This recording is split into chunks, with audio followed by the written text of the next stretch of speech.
What is going on, guys? Mike with Chit Chat Gaming here. So I finally got my chance to get my hands on the PlayStation 5 here. I've been working for it since launch. I figured it'd be a lot easier. I knew it'd be tough. I didn't pre-order one, but I finally got my hands on it because I debated on whether or not I was going to get an Xbox Series X or whether I was going to get the PlayStation 5 here. So what I want to do today is kind of tell you guys about my experience so far with the PlayStation 5. If I think that the hype is real.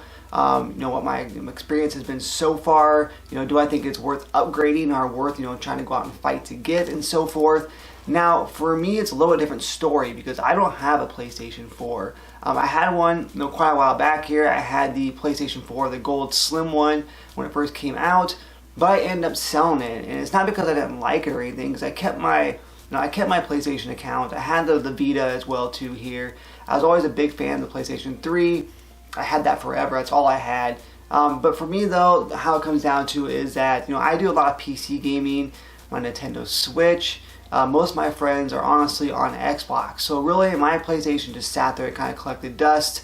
And on occasion, I'd pick up games like Uncharted or other like first party games that are exclusives and such on the PlayStation. But most of my gaming was on Xbox. But since then, of course, a lot of great games have come out, and I just never really had a chance to play them because I didn't have a console, and I was kind of waiting for next gen to come out here. So that's the main reason why I decided to pick up the PlayStation 5. So for me, it may be a different story. It may be more worth it because I don't have the PlayStation 4 here. So again, though, so I kind of give you guys my general thought here, kind of go over the console itself, the controller, my experience with those so far here, and the very, very few games I've played so far. So I give you guys my general thought here and everything too. So let's start out with the console itself. I like the design of the console to a degree. I think that it does look pretty cool. I think it looks like futuristic. I do like the color scheme as well too, the white and the black. The one thing I don't like, which I was really, really surprised, which I knew is a big console, but when I got the box, I was like, holy crap, this thing is huge. And when I actually got it all out and I set it up and everything, I was just like, my god, this thing is gigantic compared to the Xbox Series X. Do they really need all this room? Because they, like the Xbox, they fit all in the box here in the little cube. I was like, can they, could they have made it a little bit smaller? But again, though, I do like the actual look of it, the design of it, and everything here. I'm waiting for waiting to see what they do with a slim version of this as well too, or the next, the next version of this actual console here. I'm waiting to see exactly what it's going to look like, because I definitely think they're going to probably tone it down a little bit. But I do like the design. I just don't like the size of it here.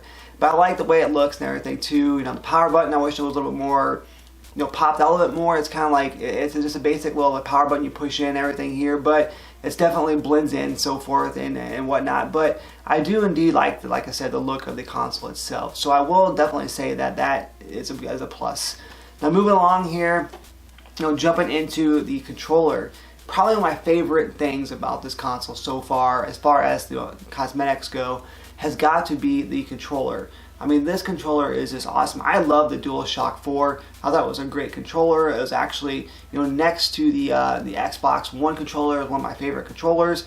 I do like the Nintendo Pro controller, but again, though, the DualShock was just a fantastic controller. But this here, I really, really enjoy this. First of all, I love the look of it here.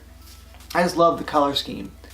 I love the transparent, actual buttons here and whatnot, and the directional pad. I love the touchpad. But I'm going to tell you right now that the biggest thing about this controller is just the way it feels. It does feel like a kind of like more of an Xbox controller, because they did make it a little more bulkier and such as well too. But I gotta say that it's everything that's inside the controller that I really, really like, and that's going to be things like the the haptic feedback in there. That when you're playing a game, you can just feel the vibration. You can feel like certain certain just like feelings. It's kind of like with the Nintendo the Joy-Cons and such. It kind of have that same feeling as well too when you're playing like 1-2 switch and so forth. But I like that. I love the adaptive triggers. I think they're kind of cool. I don't really care for them too much in shooters, but I do enjoy how they feel. I think it feels pretty cool, especially when you're playing like a racing game and such. That I love the 3D sound. The 3D sound is just fantastic. It comes out of here. I'm not really a huge fan. Well, I guess not a huge fan. I'm probably not going to use the microphone feature, but I do understand that if you're playing like a multiplayer game or something, you can turn on the mic here and use it through there, and you can hear people talking through the speaker itself. So you don't really need to have a headset. I choose to have a headset instead. But again, though, it's there if you need it. but the 3D sound that you get out of this thing is just fantastic. And of course the touchpad, I definitely do like too. They had to keep that on there because a lot of the games from PlayStation 4, still utilize that. So if you remove that, then of course, it's not going to work. So again though, I really dig the look of the controller. I like the feeling of the controller, and I definitely love all the features that are a part of it as well too. So with that being said, we're going to go ahead and we are going to jump right on into the games here. Because like I said, it's not going to be a complete review of the PlayStation 5. This is my experience so far.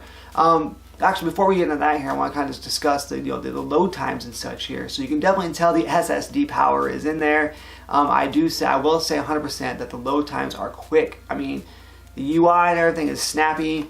But again, getting in and out of a game, just turning the console on and everything here, opposed to the Xbox and such, Xbox One X I have and such. It is quick.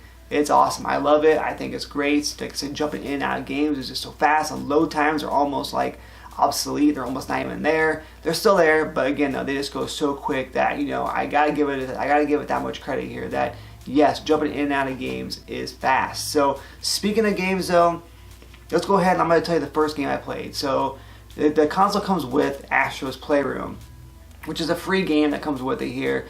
And it's more to me, it feels more of a demo.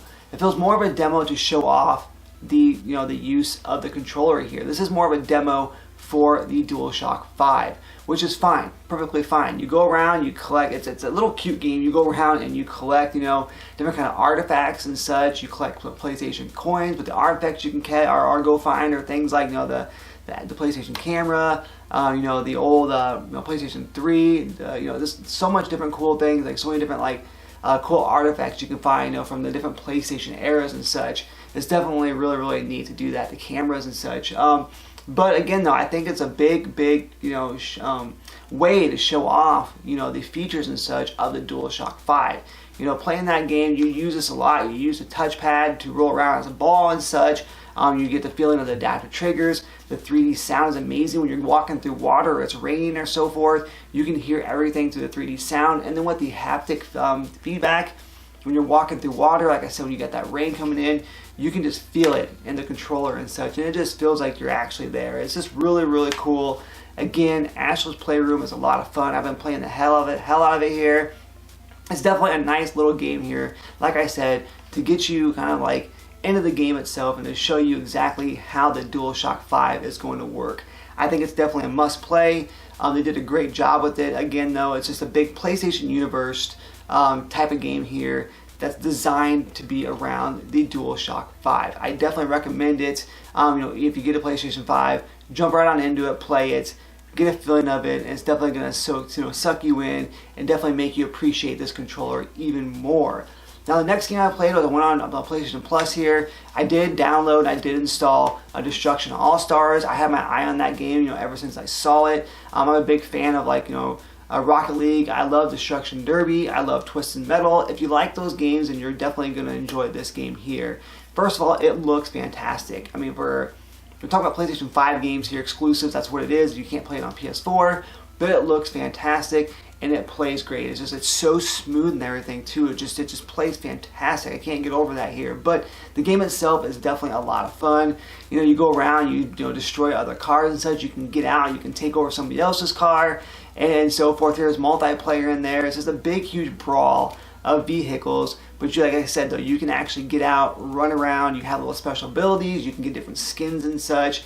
It's definitely a fun experience. So if you have PlayStation Plus, I definitely recommend picking it up. I believe it's available through the end of the month here. I think they might have even extended it to April, as far as I know. But again, though, Destruction All-Stars is a lot of fun, and it's another great way to show off the PlayStation 5 as being an exclusive to the console itself. Now really, that's really the only games I've had a chance to really play so far. I did install the Outriders demo, which looks fantastic as well too. And again, I just can't get over the load times and such on these games. And it installed pretty quick as well too, but the load times are just incredible. But the big thing is that the games they run smooth. I just think the game looks fantastic. I just think it looks awesome. It was a lot of fun anyways to play. The demo is actually pretty cool. I think I'll probably be picking this game up. It definitely plays a lot like Gears of War meets Destiny. But again though, I just wanted to go ahead and talk to you guys a little bit here. I did pick a couple other games as well. I know I picked up Spider-Man Miles Morales. This is a game that I've been wanting to really play. I almost bought a PlayStation 4 just to be able to play this game because I could not find a PS5. So I'm glad I found one. I heard this game is fantastic. I'm going to play this. And I also picked up NBA 2K21. I want to play this. I know it doesn't get a whole lot of praise and such, but graphically I heard it looks fantastic. And this is what I want to do. I got these games mainly because I wanted to see the power of the PlayStation 5. I wanted to see exactly what they can bring to the table here, and I want to see, how great these games run. And I can play PlayStation 4 games. I mean, you got, PlayStation Plus on there with the collection. I can play like games like God of War, Days Gone, and so forth here, which I'm definitely going to play because I never played God of War. I can play Last of Us 2 now as well. I've never played Days Gone. There's just so many, what else is there? There's so many other games. There's Horizon Zero Dawn I've never had a chance to play. So it's definitely going to be cool, definitely an experience for me to be able to play those older PlayStation 4 games that are now also like God of War, getting some enhancements as well too for the PlayStation 5. But again though, I wanted to see exactly what the PlayStation 5, what kind of power it has. I'm not a big fan of Demon Souls, but I heard that game looks fantastic as well too. But again though, I wanted to go ahead and just try these games here. So I'll let you guys know what I think of these. But make sure you guys leave me a comment down below. Let me know what else games I should definitely pick up, because again though, there's not a whole lot of PlayStation 5 games, but let me know what I need to experience on the console as well here too, because I'm definitely interested to see what else this console can bring to the table. But as I was talking about here, you have PlayStation Plus. I gotta say that I think that the Xbox Game Pass is probably still the best. You can't beat Game Pass, but the PlayStation Plus collection is still pretty cool. Next month on PlayStation Plus, we get the Final Fantasy VII Remake as well. So again though, they're going the right direction here. But again though, I just think Game Pass is just such an awesome feature, and that's such an awesome deal with all the games and everything you get, especially with Game Pass Ultimate, where you can go on your PC like I do and play the games as well here too. Again though guys, this video is going to be about me just kind of talking about my experience, whether or not I think that you should pick up a PlayStation 5 right now, if the hype was real or not for me. And I'm going to say this right now, that if you have a PlayStation 4 or a PlayStation 4 Pro, I think it's pretty safe to wait, unless you really need that next gen hardware. You need to have those speeds of the SSD, those load time speeds and so forth, and you want to play some of those PlayStation 5 exclusives, like Godfall, Demon Souls, etc. You really want to get into those type of games, and yes, and of course it might be worth it to you, but otherwise I think it's okay, guys. It's going to be just fine, because I think if you have PlayStation 4 Pro, you can you can get away with playing that for quite some time here until we start seeing some of the bigger games come out, like the Horizon Zero Dawns, maybe the new Godfall and such, when those come, or not Godfall, the new God of War, when those come out here and so forth. I think that then you might be able to jump to it. But I think you're pretty safe right now. You could probably, just kind of calm down a little bit, maybe not be in such a huge hurry to jump on in. But again though, if you like certain features and such, then definitely worth it. Or if you're like me and you don't even have a PlayStation, I'm not going to go out and buy a PS4. I almost did, but I'm not going to go out and buy a PS4 when I can potentially, wait and get a PS5. So for me, it's definitely been worth it. I enjoyed this experience so far. I think next gen gaming is here. I think that looks fantastic. I think that, like I said, the load times, I love the DualShock 5 controller. I think it's probably one of my favorite controllers. Still next to the Xbox One controller, but again though, it's definitely up there. And again though, I just think that next gen gaming is definitely on the rise here. I will get an Xbox One Series X when Halo comes out. That's what I'm really waiting for. Until then, I'll stick with my Xbox One X. So I'll probably play most of my multiplayer games on that. I'll play my PlayStation exclusives and single player games on the PlayStation 5. Of course, play my Nintendo Switch with my exclusives on there as well too. And of course, still do my PC gaming. So a little bit of everything here. But again, though, that's the good thing about gaming, is there's no console war here for me. I love everything that is gaming. So guys, make sure you like the video, make sure you subscribe to the channel here, and make sure you turn on that bell notification to keep updated with all things that is Chit Chat Gaming. And once again, guys, this has been Mike saying, happy gaming.